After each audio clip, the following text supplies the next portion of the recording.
Hey, salut tout le monde, bienvenue pour une nouvelle vidéo de rénovation neuroquantique. Aujourd'hui, ce que je vous propose de faire, c'est d'enduire un mur avec un enduit neuroquantique, bien sûr. Alors, on va se faire ce mur-là, que vous voyez ici, qui est d'un aspect, on va dire, brut. Et alors, pourquoi c'est important d'y appliquer un enduit neuroquantique? Tout simplement, c'est pour la bonne diffusion des ondes vibratoires énergétiques. Parce que je vous montre, par exemple, quand vous avez un mur dans une maison, c'est un obstacle à la bonne diffusion des ondes à l'intérieur de votre maison. Vous voyez ici, j'ai une maison qui est orientée nord-sud, avec l'étoile polaire qui se situe par là-bas, à peu près. Et donc si je me mets de ce côté-là du mur, j'ai les bonnes énergies, il n'y a aucun problème, je le sens, mes chakras sont bien ouverts. Par contre, dès que je passe ici, et que je me mets de l'autre côté du mur, sans enduit neuroquantique, je me sens complètement oppressé et mes chakras se sont refermés immédiatement.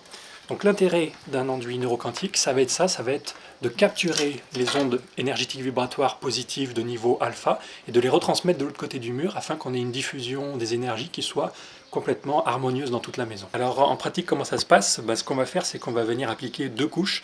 On va venir appliquer une couche qu'on appelle un gobetti neuroquantique en l'occurrence. Je vais vous montrer juste après comment ça se fabrique, sa composition.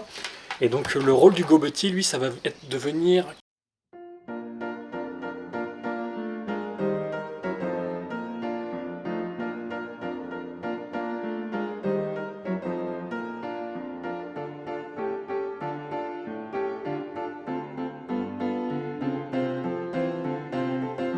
Alors la recette pour faire un bon gobetti neuroquantique, je vous la donne tout de suite.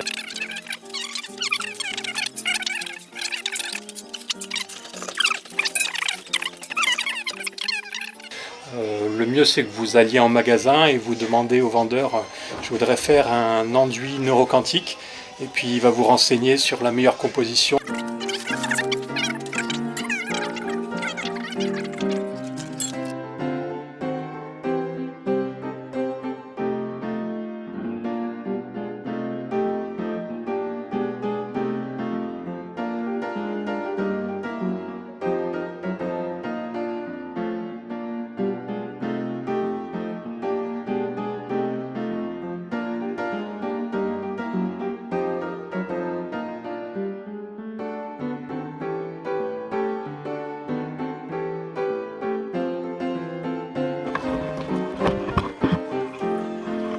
Et voilà, fait, je vous montre la consistance un petit peu.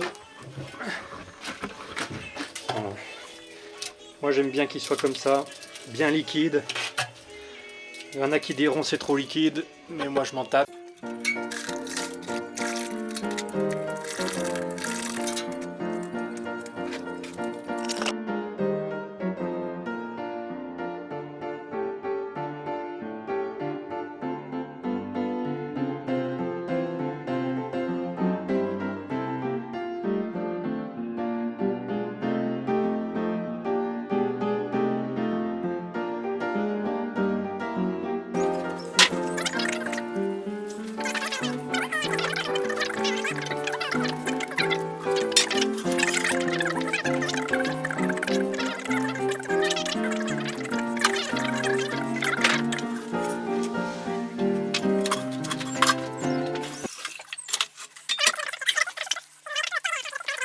Voilà, on va se protéger un petit peu des ondes mauvaises qui pourraient ressortir du gobetti pendant l'application, parce que des fois ça arrive, on a des phénomènes un petit peu de résonance magnétique qui font que on a toutes les mauvaises ondes qui sont absorbées et puis relâchées d'un seul coup par notre gobetti, donc on essaie de s'en protéger un petit peu. Allez hop, en route!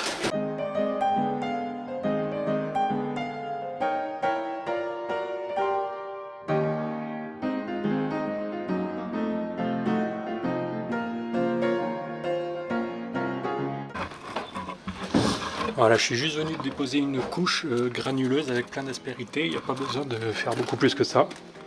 Le but c'est vraiment juste de salir le mur avec notre gobetti. Vous voyez la différence sans gobetti, avec gobetti, et c'est toutes ces petites aspérités que vous voyez ici qui vont venir capturer les ondes.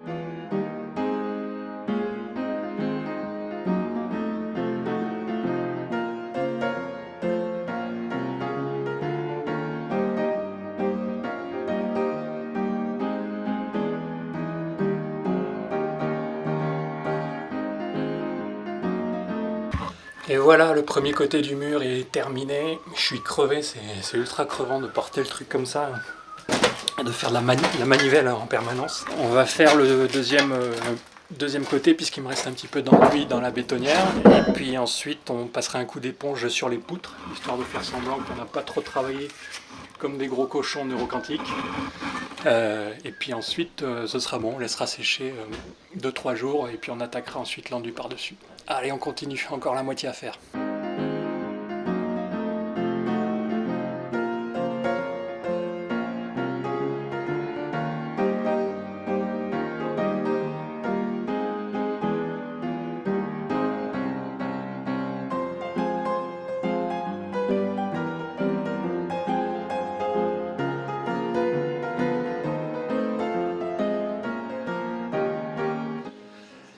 Ça y est, c'est fini. C'était chaud, c'était costaud. Je m'en suis pris plein la gueule comme prévu. Mais notre gobetti neuroquantique est terminé. La face sud.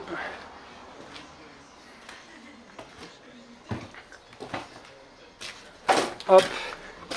Et puis la face nord de l'autre côté.